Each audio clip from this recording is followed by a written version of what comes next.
Les lumières de l'auditorium m'éblouissaient alors que je me tenais sur scène, serrant mon diplôme enroulé dans mes mains. Ma poitrine se gonfla d'un mélange de fierté et de nervosité, attendant juste un instant, juste un mot de reconnaissance de la part de ma famille. Avant de commencer, laissez un commentaire et dites-nous d'où vous venez et de quelle ville vous regardez nos vidéos. Et après avoir regardé toute la vidéo, n'oubliez pas de nous dire ce que vous feriez dans cette situation. Soyez honnête. Dites-le moi dans les commentaires ci-dessous. Nous lisons chaque commentaire. Commençons. Au lieu de cela, lorsque je suis descendu dans la foule, la voix de mon père a tranché les applaudissements comme un couteau. Ton diplôme ne signifie rien, Chloé, a dit papa assez fort pour que les proches autour de nous puissent t'entendre. Ses bras étaient croisés, sa mâchoire crispée de mépris. Tu penses qu'un bout de papier te rend meilleur? Rentre à la maison et aide ton frère avec son entreprise. Voilà à quoi ressemble le vrai succès. Le sourire se figea sur mes lèvres.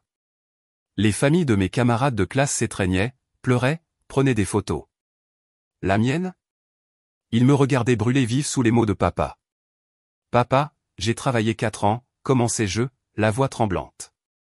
Il leva la main pour me faire taire. 4 années de perdu. Qui va t'embaucher? Ne te fais pas d'illusions, Chloé. Ton frère portera cette famille, pas toi. Tu devrais apprendre à rester à ta place. Un rire s'échappa des lèvres de ma cousine. Je suppose que cette toge n'est que pour la frime, chuchota-t-elle à ma tante. Une chaleur monta dans mon cou. Mes doigts se serrèrent si fort autour du diplôme que le ruban faillit se rompre. Maman ne me défendit pas. Elle détourna le regard, faisant semblant de regarder son téléphone. Mon frère, Julien, afficha un sourire suffisant, comme s'il avait déjà gagné quelque chose. Je déglutis difficilement, retenant la douleur dans ma poitrine. Tu n'es pas obligé de croire en moi, murmurai-je. Mais ne pense pas que je ramperai derrière Julien pour toujours. Papa se pencha, les yeux froids. Tu feras ce que je dis, et c'est final. Le monde autour de moi devint flou. Les acclamations, les appareils photos, les familles qui célébraient. Je suis sorti seul, le claquement de mes talons résonnant sur le sol poli, chaque pas faisant écho à mon humiliation. Cette nuit-là, dans ma chambre, j'étais assise à mon bureau, fixant mon diplôme. Mes mains tremblaient tandis que je traçais les lettres de mon nom. Cela aurait dû être le jour de ma plus grande fierté. Au lieu de cela, il fut empoisonné. Mais l'histoire ne s'est pas arrêtée là, car le lendemain matin, un SUV noir s'arrêta devant notre maison. Le bruit de son moteur fit jeter un coup d'œil à tout le monde à travers les stores. Et lorsque la portière s'ouvrit, mon grand-père, Édouard Mercier, l'homme à qui mon père n'avait pas parlé depuis des années, en sortit, tenant une boîte en bois poli. L'atmosphère changea instantanément. Qu'est-ce qu'il fiche ici, marmonna papa, le visage pâlissant. Grand-père ne le regarda même pas. Ses yeux se posèrent directement sur moi. Chloé, dit-il d'une voix ferme et claire qui porta dans l'air matinal, j'ai quelque chose pour toi. Et lorsqu'il souleva le couvercle, toute ma famille se figea. L'air du matin semblait tranchant comme une lame de rasoir, chaque seconde s'étirant alors que mon grand-père, Édouard Mercier, se tenait dans notre allée avec cette boîte en bois poli dans ses mains. Sa seule présence avait du poids, des épaules larges malgré son âge, des cheveux argentés soigneusement peignés en arrière, un regard sévère qui mettait mon père visiblement mal à l'aise. Chloé, répéta-t-il, sa voix stable, ses yeux se plissant en voyant mon visage pâle. Ceci t'appartient. Il ouvrit la boîte. À l'intérieur reposait un jeu de clés sur une enveloppe épaisse scellée à la cire rouge. L'éclat du métal capta le soleil, se reflétant directement dans les yeux plissés de mon père. Julien fut le premier à rompre le silence. « Qu'est-ce que c'est, grand-père » demanda-t-il, feignant la curiosité. Mais son sourire suffisant vacilla lorsque grand-père rétorqua sèchement. « Pas pour toi, mon garçon, dit grand-père, son ton aussi tranchant que l'acier. C'est à Chloé. » La mâchoire de mon père se serra. « Papa, quelle que soit la mise en scène que tu prépares, arrête. Elle n'a pas besoin de... » Une mise en scène? Les yeux de grand-père s'enflammèrent, sa voix soudainement tonitruante. « Hier, j'ai entendu comment tu l'as humilié le jour de sa remise de diplôme, de tous les jours. Tu lui as dit que son diplôme ne signifiait rien. » Ces mots claquèrent comme un coup de fouet. Des voisins s'arrêtèrent pendant leur promenade matinale, jetant un regard vers notre maison. Maman tira la manche de papa, sifflant « Baisse la voix. Les gens regardent. Le visage de papa devint rouge. Elle doit apprendre la réalité. C'est Julien qui a un avenir. Elle. Assez. La voix de grand-père le réduisit instantanément au silence. Son regard se reporta sur moi, s'adoucissant un tout petit peu. Chloé, ouvre l'enveloppe. Mes mains tremblaient tandis que je brisais le seau de cire. À l'intérieur se trouvaient des documents impeccables. Des titres de propriété. L'adresse écrite en haut me coupa le souffle. C'est un appartement dans le centre de Lyon, murmurai-je, clignant des yeux pour m'assurer que je n'imaginais pas n'importe quel appartement, dit fermement grand-père. Il est entièrement payé, à ton nom. Et les clés sont pour le bureau juste en dessous. Ce bureau est à toi maintenant, Chloé. Je l'ai acheté il y a des années, en attendant le bon moment. Hier, c'était la goutte d'eau qui a fait déborder le vase. Tu mérites mieux que d'être traité comme un fardeau dans ta propre famille. Les papiers voletèrent dans mes mains tremblantes alors que des exclamations de surprise fusaient autour de moi. La voix de Julien s'éleva, désespérée. Ce n'est pas juste. C'est moi qui dirige une entreprise. Je pourrais utiliser cet espace. Pourquoi elle? Le regard de grand-père le transperça comme du verre. Parce qu'elle l'a mérité. Elle n'a pas pris de raccourci. Elle n'a pas profité de faveur. Elle a travaillé, Julien. Et pendant que tu courais après le profit, elle courait après le savoir.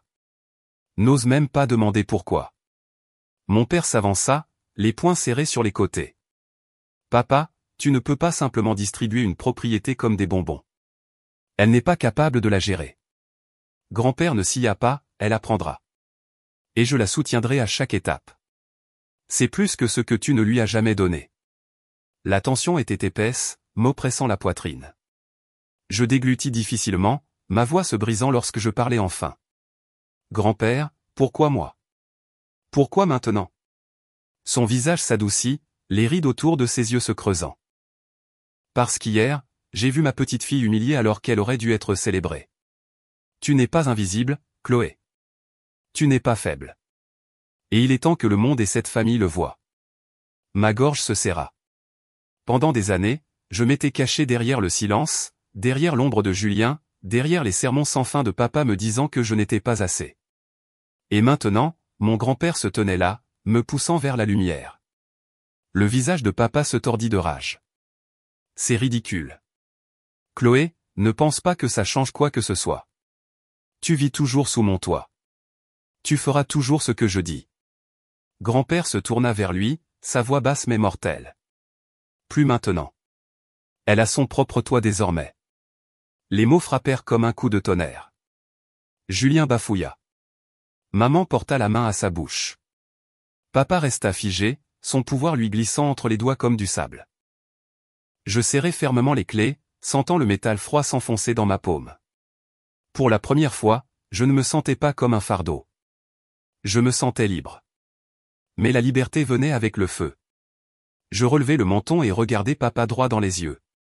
Ma voix était stable, plus forte que je ne l'avais prévu. Tu m'as dit que mon diplôme ne signifiait rien. Eh bien, demain, je commence quelque chose qui te prouvera le contraire. Et tu ne me contrôleras plus. Le silence qui suivit fut assourdissant. Les lèvres de mon père se pressèrent en une fine ligne, ses narines se dilatant. Les yeux de Julien lançaient des éclairs d'envie, et maman n'osait même pas croiser mon regard. Grand-père posa sa main sur mon épaule, me ramenant à la réalité. Chloé, tu as un avenir qui ne dépend pas de leur approbation. Ne perds pas de temps à les convaincre. Montre-leur, tout simplement. La boîte se referma avec un bruit sec et final tandis que grand-père me l'attendait. Et alors que je me retournais pour rentrer à l'intérieur, tenant ces clés comme des bouées de sauvetage, je réalisais que l'équilibre du pouvoir dans ma famille avait changé. Mais ce qu'aucun de nous ne savait alors, c'est que ce cadeau n'était que le début. Parce que mon père et mon frère n'allaient pas me laisser m'élever sans se battre, et je n'allais pas reculer. La porte de l'appartement grinça en s'ouvrant d'une légère poussée, et la lumière du soleil inonda le parquet poli. Je me figeai sur le seuil, serrant les clés si fort que mes jointures blanchirent. C'était à moi. L'espace sentait légèrement le cèdre et la peinture fraîche, une page blanche prête à porter mon nom. Depuis le balcon, la ville s'étendait, vaste et vivante, le bruit de la circulation en bas ressemblant au pouls des possibilités. Grand-père a vraiment fait ça, me murmurai-je, la gorge serrée par l'incrédulité. C'est réel. Je fis glisser ma main sur le comptoir de cuisine en granit, sur le bureau élégant du bureau en bas, sur les hautes fenêtres encadrant un monde auquel je pensais ne jamais avoir accès. Pour une fois, l'avenir n'était pas une porte verrouillée. J'en tenais la clé. Mais la réalité n'allait pas me laisser en profiter tranquillement. Ce soir-là, mon téléphone vibra sans relâche. D'abord Julien, puis papa, puis maman. Le texto de Julien, tu ne mérites pas ce bureau. Rends-le ou tu te couvriras de ridicule. Le message vocal de papa, Chloé, ne t'emballe pas. Ce n'est pas permanent. Ne m'oblige pas à intervenir. Chaque mot était une chaîne tentant de me tirer en arrière. Je les ai supprimés sans hésitation, mon pouls battant d'un mélange de peur et de défi. Le lendemain matin, la tempête est arrivée à ma porte. Un coup sec fit vibrer la porte de l'appartement. Quand j'ai ouvert, Julien est entré en trombe, les yeux fous de colère. Son polo était impeccable, mais son visage était tordu de panique.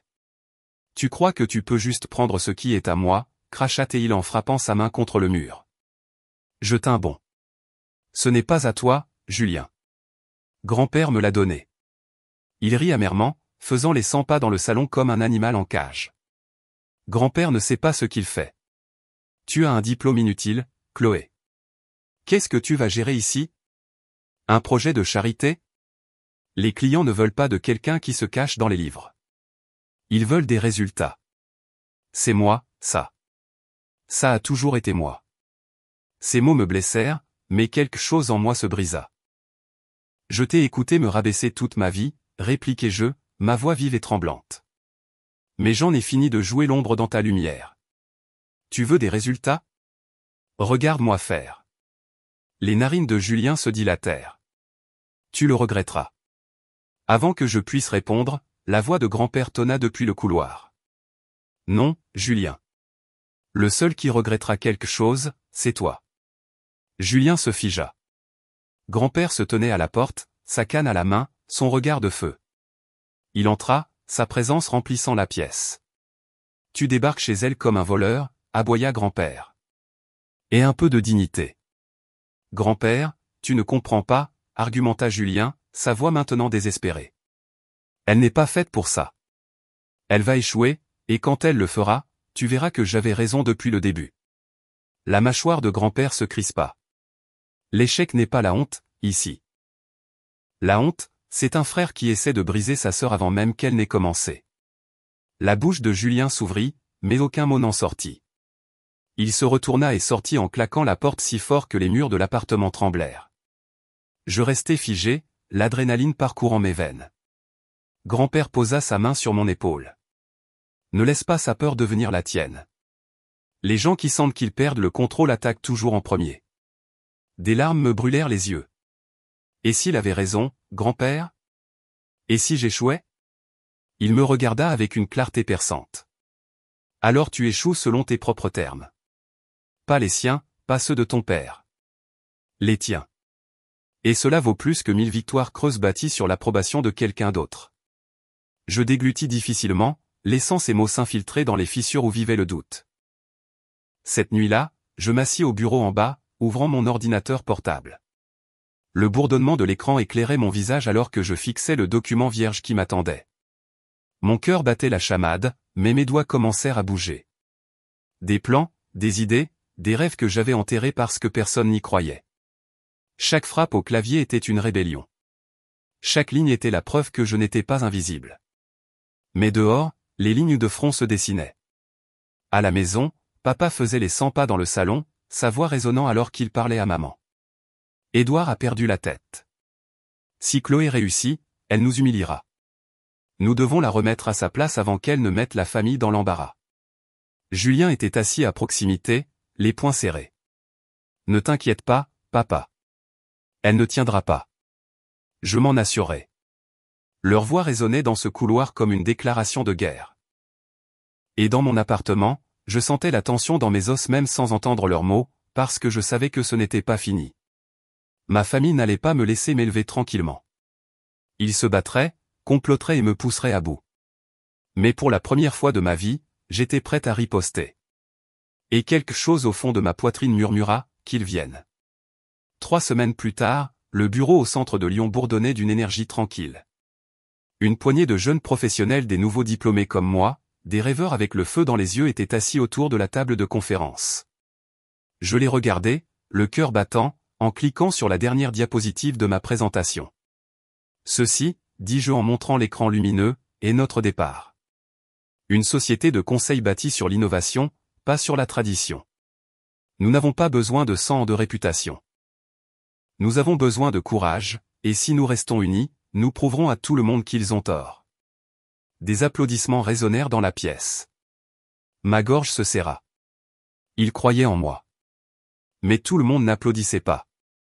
La porte vitrée s'ouvrit, et là se tenaient Julien et papa. L'expression de mon père était taillée dans la pierre, Julien arborant un sourire suffisant comme s'il avait déjà gagné. L'air se raréfia. Impressionnant, dit papa, sa voix dégoulinant de sarcasme. Mais ne faisons pas semblant, Chloé. C'est une maison de poupées, rien de plus. Julien s'appuya contre le cadre de la porte, les bras croisés. Tu te mets dans l'embarras. Remballe tout avant que toute la ville de Lyon ne se moque de toi. L'équipe me lança des regards nerveux. Une chaleur monta dans ma poitrine, mes mains tremblant à mes côtés. Je pouvais m'effondrer. Je pouvais laisser leurs mots me détruire à nouveau. Mais je ne l'ai pas fait. Je me suis redressé, les regardant droit dans les yeux. Vous avez fait tout ce chemin juste pour m'insulter? On dirait que ce n'est pas moi qui perds mon temps. Le sourire suffisant disparut des lèvres de Julien. Le visage de papa s'assombrit. Surveille ton langage. Avant que je puisse répondre, la porte de la salle de conférence s'ouvrit à nouveau. Cette fois, c'est grand-père qui entra. Sa canne cliqua contre le sol, sa présence imposant le silence. Il regarda droit vers mon père. Assez, Stéphane. Tu as passé des années à écraser son esprit. C'est terminé. Papa ricana. Elle n'est pas prête. Elle est plus prête que tu ne l'as jamais été, intervint grand-père, la voix sèche. Il se tourna vers mon équipe. Savez-vous pourquoi j'ai donné ce bureau à Chloé? Parce qu'elle est la seule dans cette famille à avoir le courage de construire quelque chose par elle-même. Vous, les jeunes, suivez-la. Non pas parce qu'elle est ma petite fille, mais parce qu'elle a gagné votre confiance. Ma poitrine brûlait d'émotion. Grand-père ne se contentait pas de me défendre, il me donnait l'autorité que mon père m'avait toujours refusée. Julien secoua la tête, sa voix s'élevant. C'est une blague. J'ai déjà bâti une entreprise. C'est moi qui ai l'expérience. Le regard de grand-père se posa sur lui. L'expérience ne fait pas un homme si l'arrogance le ronge de l'intérieur. Le visage de Julien devint rouge. Il se tourna vers moi, pointant un doigt. Tu le regretteras, Chloé. Tu te planteras en beauté, et quand ce sera le cas, ne viens pas ramper pour revenir. Les mots acérés résonnèrent, vifs et cruels, mais ils ne me transperçaient plus. Je le regardai droit dans les yeux. Ma voix sortit stable, plus forte que je ne l'imaginais. Julien, je ne ramperai nulle part. Ni vers toi, ni vers papa. Je me tiendrai sur mes propres jambes, et quand je m'élèverai, tu n'auras d'autre choix que de regarder. Des exclamations de surprise parcoururent la pièce. Les yeux de mon équipe s'illuminèrent de respect. Les lèvres de grand-père s'incurvèrent en un très léger sourire. Pour la première fois de ma vie, je me sentis intouchable. Papa attrapa le bras de Julien, sa voix basse et tendue. Allons-y, ils sortirent en trombe, leurs pas vifs sur le sol, mais ils ne pouvaient pas effacer ce qui venait de se passer. Le pouvoir avait changé de camp. Je me tournai vers mon équipe, mes mains enfin stables. Où en étions-nous? Ah, oui. En train de construire l'avenir. Ils rirent, applaudirent et se penchèrent avec une énergie renouvelée. Et en jetant un coup d'œil à grand-père, qui se tenait droit avec de la fierté dans les yeux, je sus la vérité. Je n'étais plus la fille oubliée. J'étais Chloé Mercier, leader, diplômée, combattante. Et ce n'était que le début.